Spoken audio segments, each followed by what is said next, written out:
নমস্কাৰ, চৰকাৰী কৰ্মচাৰী আৰু পেঞ্চনাৰসকলৰ লগত জড়িত কেইটামান গুৰুত্বপূৰ্ণ খবৰ এই ভিডিঅ'টোৰ যোগেদি আপোনালোকক জনাবলৈ লৈছোঁ।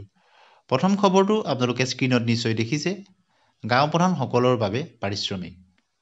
গাঁও প্ৰধানসকল প্ৰশাসনৰ গুৰুত্বপূৰ্ণ কৰ্মকৰ্তা আৰু স্থানীয় পৰ্যায়ৰ বিষয়সমূহ তেওঁলোকে চোৱা-চিতা কৰাত গুৰুত্বপূৰ্ণ ভূমিকা পালন কৰে।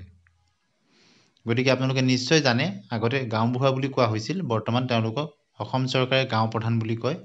আৰু গাঁও প্ৰধানসকলে তেওঁলোকে প্ৰশাসনৰ এক গুৰুত্বপূৰ্ণ অংগ আৰু স্থানীয় পৰ্যায়ৰ যিসমূহ বিষয় সেইসমূহ চোৱা-চিতা কৰে আৰু তেওঁলোকক তেওঁলোকৰ কামৰ বাবে প্ৰতিদান দিবলৈ কেবিনেটে সংশ্লিষ্ট বন গাঁও আৰু বন অধিকাৰ আইন 2006 অধীনত গাঁওসমূহৰ বৰ্তমানৰ সকলো গাঁও প্ৰধানক মাহিলী পাৰিশ্ৰমিকত অনুমোদন জনাইছে। গতিকে গাঁও প্ৰধানসকলৰ কাৰণে এটা ভাল খবৰ আহিছে কেবিনেটৰ পৰা, ৰাজ্যিক কেবিনেটৰ পৰা। আৰু 1 জানুৱাৰী 2025 পৰা প্ৰতিজন গাঁও প্ৰধানৰ বাবে প্ৰতি মাহে 9,000 পাৰিশ্ৰমিক আগবঢ়োৱা হ'ব। এই পাৰিশ্ৰমিক বন গাঁৱৰ 278খন গাঁও প্ৰধান আৰু 668 গৰাকী বন অধিকাৰ আইনৰ গাঁৱৰ গাঁও প্ৰধানক পৰিশোধ কৰা হ'ব।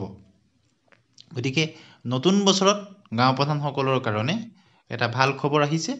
তেওঁলোকৰ যি পাৰিশ্ৰমিকৰ ক্ষেত্ৰত এই পাৰিশ্ৰমিক বন গাঁৱৰ 278জন গাঁও প্ৰধান আৰু 668 গৰাকী বন অধিকাৰ আইনৰ গাঁৱৰ গাঁও প্ৰধানক পৰিশোধ কৰিবলৈ অনুমোদন জনোৱা হৈছে।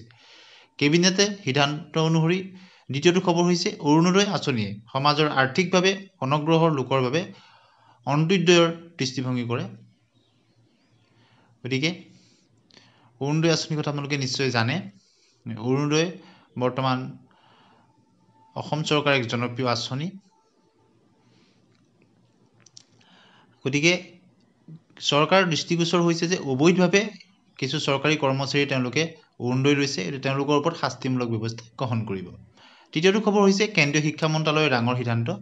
কেন্দ্ৰীয় শিক্ষা মন্ত্ৰালয়ে বিলুপ্ত কৰিলে ন' ডিটেনশ্যন পলিচি। এতিয়াৰ পৰা পঞ্চম আৰু অষ্টম শ্ৰেণীত পৰীক্ষাৰ্থীক তেওঁলোকৰ যদি অনুতীৰ্ণ হয় তেওঁলোকক পাছ কৰি দিয়া নহ'ব। 2 মাহৰ পিছত পুনৰ এটা পৰীক্ষা পাতি তাতো যদি তেওঁলোক অনুতীৰ্ণ হয় তেওঁলোকক অনুতীৰ্ণ হিচাপে বিবেচনা কৰা হ'ব। আৰু তৃতীয়টো খবৰ আপোনালোকে দেখিছে, বিত্ত বিভাগৰ কঠোৰ নিৰ্দেশনা জাৰি।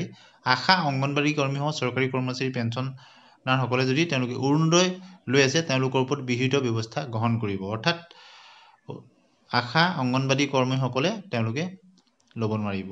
অৰুণোদয় 1250 টকালৈ থকা চৰকাৰী কৰ্মচাৰী পৰিব মহাবিপদত। চাকৰি পৰ্যন্ত হেৰুৱাবলগীয়া হ'ব পাৰে চৰকাৰী কৰ্মচাৰীয়ে। দীঘলীয়া তালিকা সাজু কৰিছে হিমন্ত বিশ্ব শৰ্মা চৰকাৰে। আৰু শেষৰটো খবৰলৈ আহিছোঁ, পাৰস্পৰিক বদলি অৰ্থাৎ মিউচুৱেল ট্ৰান্সফাৰ গ্ৰেড 3 আৰু গ্ৰেড 4ৰ ক্ষেত্ৰত এটা ভাল খবৰ নতুন বছৰতে আহিব।